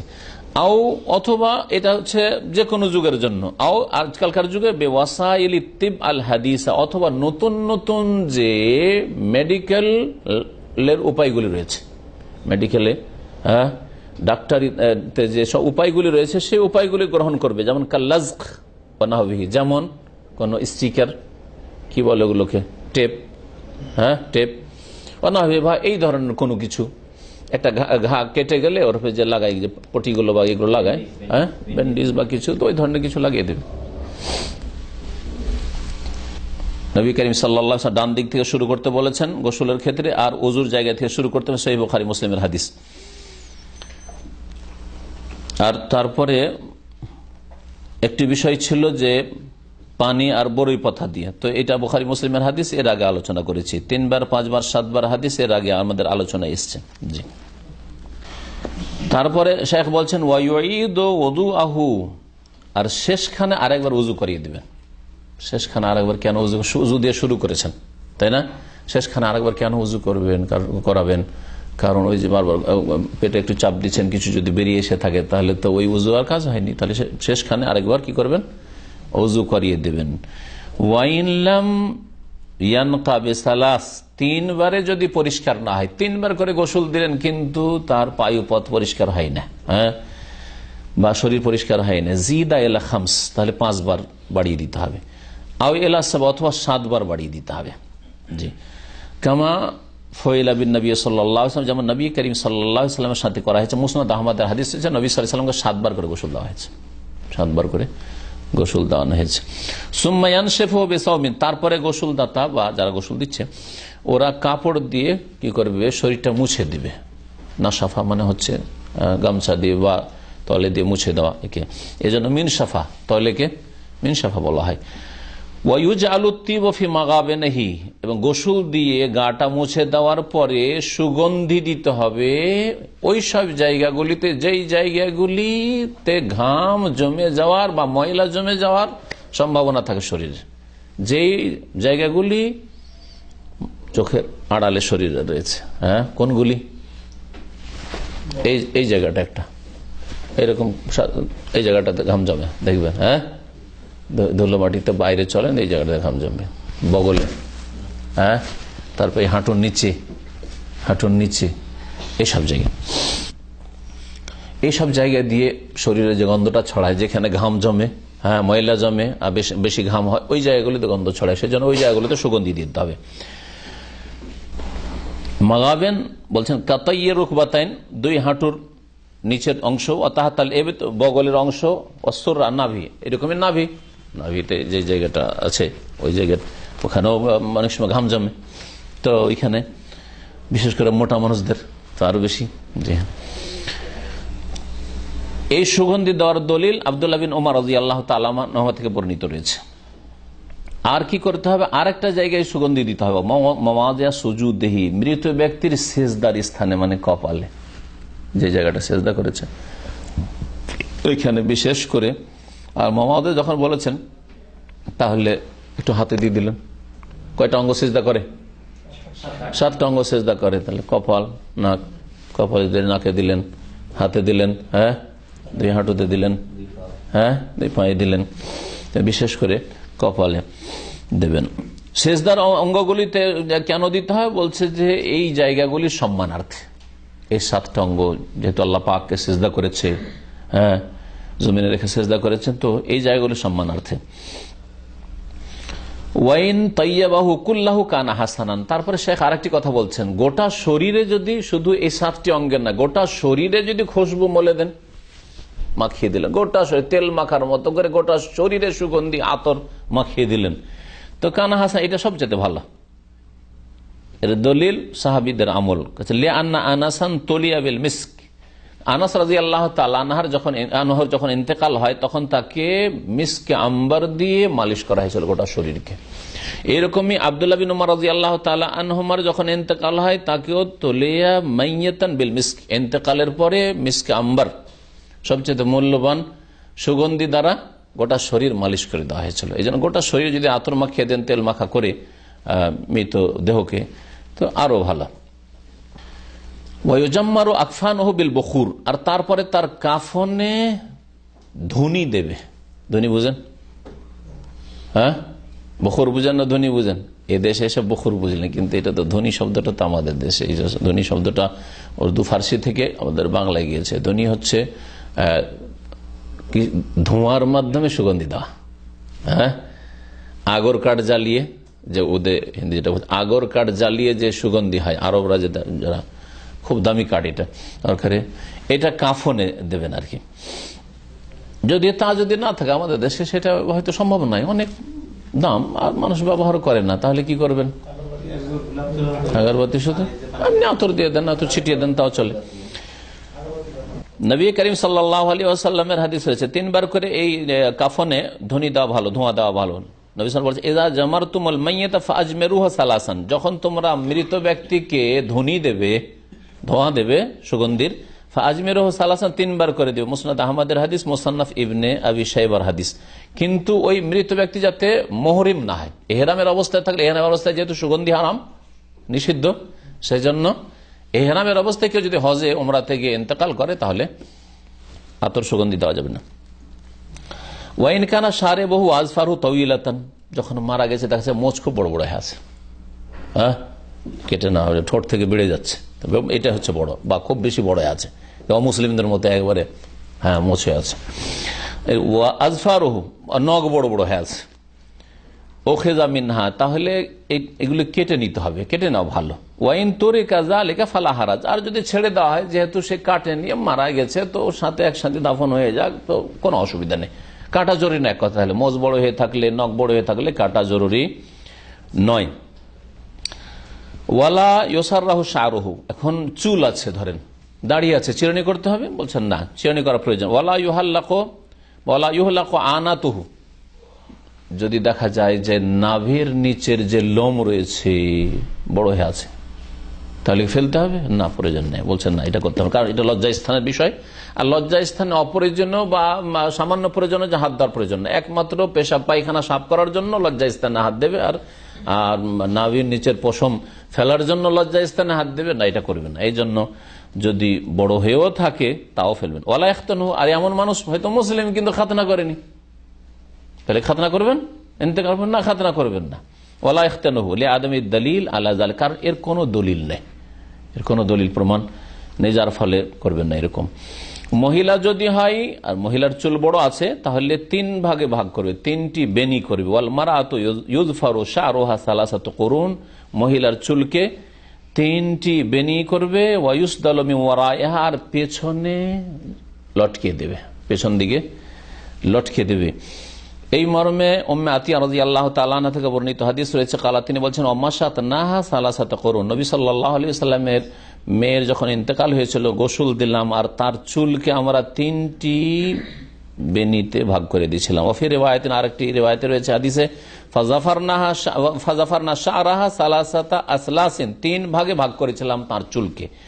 কারনাইহা, 2 সাইডে 2 ভাগ, 2 বেনি। ওয়া নাসিয়াতাহা, আর তার কপালের সামনে মাঝখানে একটা। ওয়া আলকাইনাহা খালফাহা, আর সেই 3টি বেনিকে পিছন দিকে হয়ে যেতে, সামনে দিয়ে করে রাখবে না, চুলকে সামনে দিয়ে করে রাখবেন, পিছন দিকে ফেলে দেবে। আখরাজাহুল বুখারী ও মুসলিম, হাদিস সহিহ বুখারী এবং মুসলিমে রয়েছে। এই 4টি বিষয় আলোচনা করলাম, আর বাকি আমাদের সামনে 8টি মাসালা থাকলো এই মাইয়েতের সম্পর্কে। আল্লাহ তাআলা তৌফিক দিলে ইনশাআল্লাহ তাআলা আগামী সপ্তাহগুলিতে এই আলোচনাগুলি আমরা শেষ করব। আল্লাহ পাক রব্বুল আলামিন যেন আমাদেরকে দুনিয়াতেও সহি সালামত রাখেন, ঈমানের অবস্থায় রাখেন, বালা মুসিবত মুক্ত রাখেন, ফিতনা থেকে মুক্ত রাখেন দিন দুনিয়ার। আর আল্লাহ পাক যখন আমাদেরকে নেবেন কালিমা তাইয়্যিবার শাহাদাতের তৌফিক দান করেন, তওবা সংশোধন করার আল্লাহ পাক সর্বদা যেন তৌফিক দান করেন। আল্লাহ পাক আমাদের সকলকে জান্নাতুল ফিরদৌস যেন দান করেন। সুবহান রাব্বিকা রাব্বিল ইজ্জাতি আম্মা ইয়াসিফুন ওয়া সালামুন আলাল মুরসালিন ওয়ালহামদুলিল্লাহি রাব্বিল আলামিন। প্রশ্ন আছে, একবার জিজ্ঞাসা করছেন, আমি কিছু লোকের কাছে দেনা আছি, তাদেরকে তাদের টাকা ফেরত দেওয়ার কোনো সুযোগ নেই, তাদের সাথে দেখা হওয়া সম্ভব না, তাহলে আমি কি করব? কেন এরকম দেনা করলেন? এতে যদি কেউ অবহেলা করে থাকে, যখন দেখা সাক্ষাৎ হচ্ছিল তখন বাহানা করেছে, তাহলে অবশ্যই গুনাহগার। কারণ এটা এক শ্রেণীর লোকেরা খুব সস্তা ফতোয়া নিতে চায়, যেই সময় দিতে পারতো সেই সময় সে অবহেলা করেছে, টাল বাহানা করেছে, নিজের সব কাজ করেছে কিন্তু দেয়নি। এখন দূরে চলে এসছে, এখন এত দূরে চলে এসছি, এখন তো যোগাযোগ নেই, ওর টেলিফোন নেই, ওর বাড়িও চেনি না, এখন কেমন করে দেবো? তো আল্লাহ এত সহজে মাফ করে দেবেন? হ্যাঁ, সেই সময় হয়তো দেওয়ার মতো কোনো উপায় ছিল না, নিরুপায় ছিলেন, বা অতদিন সে ছেড়ে রেখেছিল, আপনার কাছে 2 বছরের জন্য টাকাটা দিয়ে রেখেছে, আর যেই সময় টাকা দেওয়ার সময় হয়েছে আর খুঁজে পাচ্ছেন না, আর তার ঠিকানা জানেন না, তখন সমাধান আছে। কিন্তু ও টাকা চাইছে, দিচ্ছেন না, দিচ্ছি, আর তারপর টান দিয়ে চলে গেলেন। এই সে হচ্ছে এক দেশের, আপনি হচ্ছেন আরেক দেশে, চলে গেলেন, আর ওর বাড়ির ঠিকানা কিছুই জানেন না, আর বলছেন যে এখন কি করে মাফ পাবো। তা আল্লাহ তো এত সহজে মাফ করে দেবেন না। তওবা করতে ভালো করে মাফ, আল্লাহর কাছে মাফ চাইতে হবে, তওবা করতে হবে। আল্লাহ পাক রব্বুল আলামিন যেন সংশোধনের তৌফিক দান করেন। শেষ উপায় হচ্ছে ওই ব্যক্তির নামে ওই টাকাটা দান করে দিবেন। তারপরে আপনার জীবনে কখনো যদি চলে আসে আবার দিতে হবে, তাই দিতে হবে, কারণ সে আপনাকে দান করতে বলেনি, তার নামে আপনি দান করেছেন, মুক্ত হওয়ার আশায় যে আল্লাহ পাক হয়তো আমাকে মাফ করবেন। বলেছেন যদি তাবলীগ জামাতে যাওয়া বেদাত হয়, তাহলে মাদ্রাসায় যাওয়া বেদাত কেন নয়? দুটো জায়গাতেই তো ইলম শিক্ষার জন্য যাওয়া হয়। একবার জিজ্ঞাসা করে, তাবলীগ জামাতে যাওয়া যদি বিদাত হয় তো মাদ্রাসায় যাওয়া কেন বিদাত নয়? দুটোতে পার্থক্য আছে।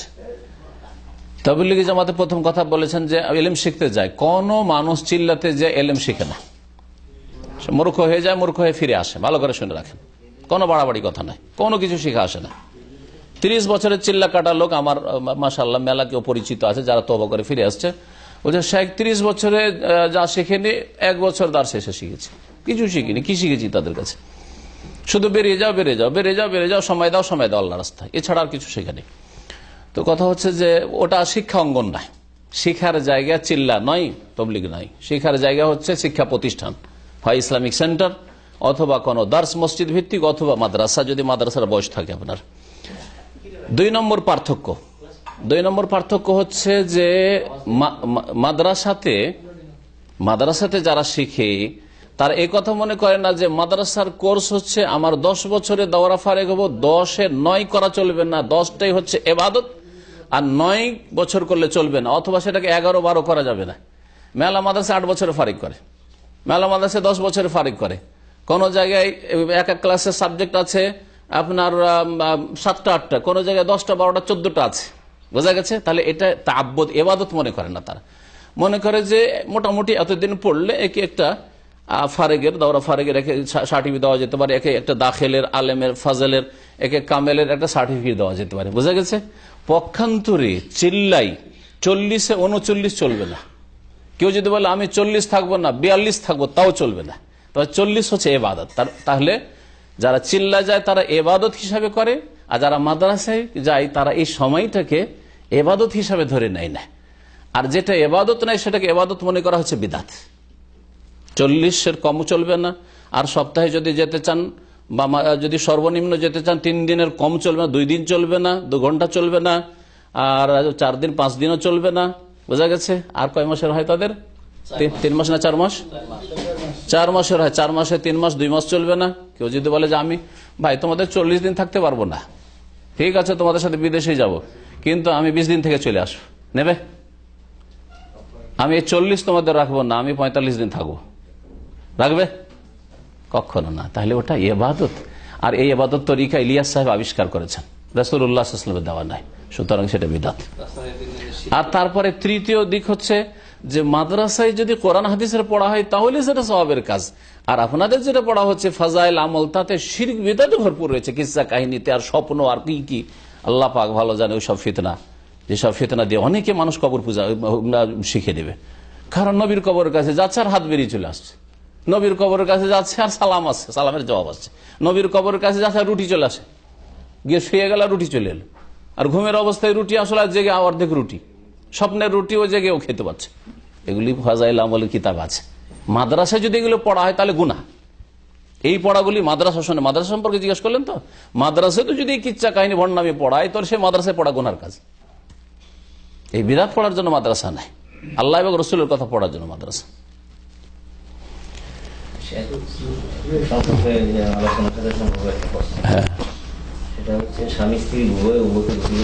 আসছে আগামী সপ্তাহের দার্সে, স্বামী স্ত্রী একে অপরকে গোসল দিতে পারে। জি, মানে এটা সবচেয়ে ভালো। লজ্জাস্থান দেখতে পারবে, স্পর্শ করতে পারে, তার হাতে ওই সব তেনা বাঁধতে হবে না, বোঝা গেছে? জি। মারা গেলে বিবাহ নেকাহ টুটে যায়, বিবাহ নষ্ট হয়ে যায়, এটা ভুল ফতোয়া, কিছু কিছু মাযহাবের ভুল ফতোয়া এগুলি। মারা গেলেও স্বামী স্ত্রী থাকে, এই জন্য তো জান্নাতে গিয়ে উঠবে, দুজন জান্নাতে গেলে না আবার নিকাহ পড়াইবে নাকি? তাহলে ওদের ফতোয়াতে যা আছে মারা গেলে বিবাহ টুটে যায়, নেকা নষ্ট হয়ে যায়। নষ্ট হয়ে গেল তাহলে জান্নাতে যে স্বামী স্ত্রী একসাথে হবে তা আবার বিবাহ পড়াবে নাকি? তাহলে দেখি ভুল কথা, সব বিষয়ের সাথে সম্পর্কিত। হ্যাঁ, জাহেল সব জাহেল, এই মজাবি তকলিদে বরবাদ করে দিয়েছে।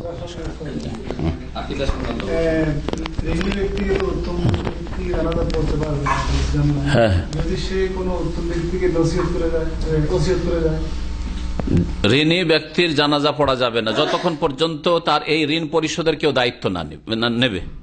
যদি দায়িত্ব নিয়ে নেয় তাহলে ঠিক আছে, যে আমি দায়িত্ব নিলাম আমি দিয়ে দেবো, তাহলে জানাজা পড়বেন, সবাই জানাজা পড়বে। হ্যাঁ, আর যদি ওসিয়ত করে গিয়ে থাকে ছেলেদেরকে, তাহলে তারা বলবে যে হ্যাঁ ওসিয়ত করেছে আমরা পুরা করে দেবো, অথবা তখনই পুরা করে দেবে। যতক্ষণ ঋণ পরিশোধ করা হবে না ততক্ষণ তার আযাব মাফ হবে না, কঠোর শাস্তি রয়েছে। আগামী সপ্তাহে ইনশাআল্লাহ সময় হলে আরো বলবো। নবী সাল্লাল্লাহু আলাইহি ওয়াসাল্লাম বলছেন যে এই যে তুমি যে দায়িত্ব নিয়েছিলে ওই ঋণটা পরিশোধ করেছো, ওর তো জানাজা পড়া হয়ে গেছে। বলছে ইয়া রাসূলুল্লাহ আজকে ভুলে গেছি, কালকে করব। তারপরের দিন আবার জিজ্ঞাসা করেছো? বলছে হ্যাঁ করেছি। বলছে আল আন বারিদাত জিলদাতুহু, এখন তার শরীরে চামড়া ঠান্ডা হয়েছে, মানে এতক্ষণ আগুনে জ্বলছিল সে। এ তো হালকা বিষয় নয় যে মানুষের টাকা খেয়ে বসে থাকবেন বেঈমানি করে, আর ধার নিয়ে বসে থাকবেন, আর টাকা দেবেন না, আর মারা যাবেন, কোনোদিন জান্নাত পাওয়া যাবে না। ইউগফারু লিশ-শাহিদ কুল্লু যামব, শহীদের সব গুনাহ মাফ হয়ে যায়, ইল্লা আদ-দাইন, ঋণের গুনাহ মাফ হয় না। শহীদের সব গুনাহ মাফ হয়ে যায়, কিন্তু ঋণের গুনাহ মাফ হয় না। মানুষের হক আল্লাহ মাফ করবে না, মানুষ মাফ করতে হবে, ওকে মাফ করতে হবে। আল্লাহর হক, আল্লাহ নামাজ, আল্লাহ রোজা, যাকাত হয়তো মাফ করে দিতে পারেন, হ্যাঁ, কিন্তু এই ঋণের গুনাহ মাফ হবে না। সুতরাং এই বিষয়ে একটু সজাগ থাকবেন, মানুষের টাকা খাবেন, আল্লাহ যা দিয়েছেন তাতে শুকরিয়া আদায় করেন। জি হ্যাঁ,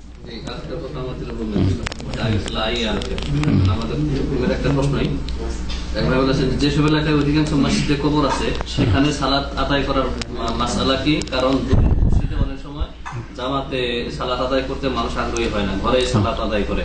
আর উনি বোঝাতে চেয়েছেন যে এসব মসজিদের পাশে পিছনে মানুষের কবর থাকে।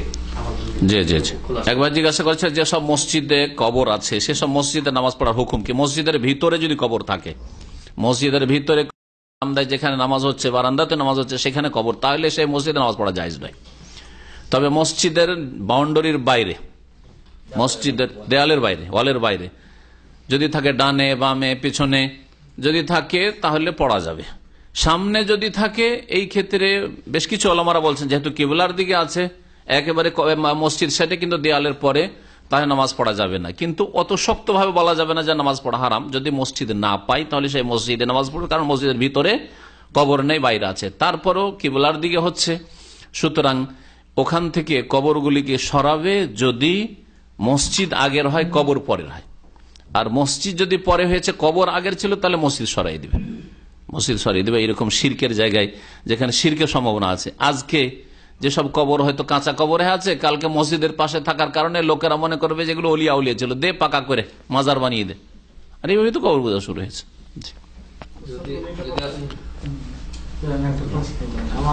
আমার মৃত্যুবার্ষিক আমার ভাইয়েরা টাকা পাঠাইছে, তারা মৃত্যুবার্ষিক পালন করবো আমি না করছি, তারা এটাতে আমি করছি অন্যদিন ইউজ করি টাকাটা। জি জি, কিভাবে খরচ করা যায়? খরচ করবেন কিভাবে? মৃত ব্যক্তির জন্য করণীয় আমার একটা আলোচনা আছে, শুনবেন। স্থায়ী দান করার চেষ্টা করবেন। যদি বেশি টাকা দান করতে পারেন, একটা মসজিদ করে দেন, কোথাও মসজিদের অভাব আছে। যদি বলেন যে মসজিদ করতে 5 লাখ টাকা বা 4 লাখ টাকা 3 লাখ টাকা তো দিতে পারবো না, 50,000 দিবে, 50,000 একটা ইসলামিক লাইব্রেরি আপনাদের মসজিদে, একটা আলমারি আর কোরআন তফসির যতগুলো হয় হাদিস, একটা ইসলামিক লাইব্রেরি করে দেন মসজিদ ভিত্তিক। এলাকার লোকদের অজ্ঞতা দূর হবে, সহি দিন শিখবে, সহি আকিদা শিখবে, আমল শিখবে, আর এই লাইব্রেরি চলতেই থাকবে। মাঝে মধ্যে কিতাব কমবে, আবার কিনে দেবেন। কিয়ামত পর্যন্ত আল্লাহ করে যদি এরকম লাইব্রেরি চলতে থাকে, তো আপনার মা বাবার নাকি পেতেই থাকবে।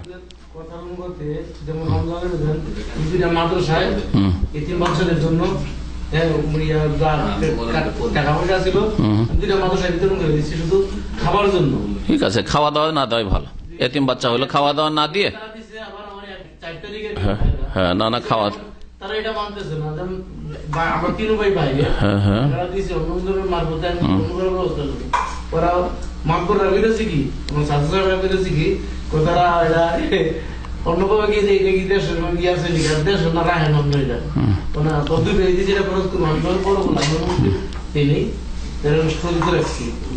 বুঝছি বুঝছি। আপনার টাকা আপনার যেটা শহীদ দিন সেই মোতাবেক খরচ হবে। আপনার টাকা অন্যের মোতাবেক কেন খরচ হবে? অন্যের খেয়াল খুশি কেন খরচ হবে? বোঝা গেছে? তো বলবেন যে টাকা আমরা দেব, আমরা যেই রকম করে খরচ করতে বলবো ওই রকম খরচ করতে হবে, আর না হইলে লাকুম দিনুকুম ওয়ালিয়া দিন, তোমাদের টাকা দিয়ে তোমাদের কাজটা করো, আমাদের টাকা দিয়ে আমরা করছি। হ্যাঁ, আলাদা করেন। আপনার টাকা আপনি ইনকাম করছেন, আপনি আপনার টাকা দিয়ে আপনি মসজিদে ফ্যান নাই ফ্যান দেন।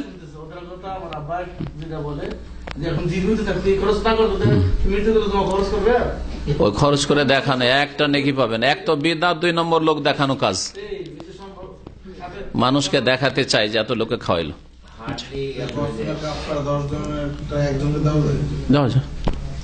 সমস্যা কসমের কাফারা 10 জন মিসকিনের, এক মিসকিনকে 10 দিনের খাবার দেওয়া যায়। হে আল্লাহ, সাল্লাল্লাহু আলাইহি ওয়া মুহাম্মদ ওয়া আলা আলিহি ওয়া সাহবিহি আজমাইন। সুবহানাল্লাহ, আশহাদু আল্লা ইলাহা ইল্লা আনতা, আস্তাগফিরুকা ওয়া আতুবু ইলাইক।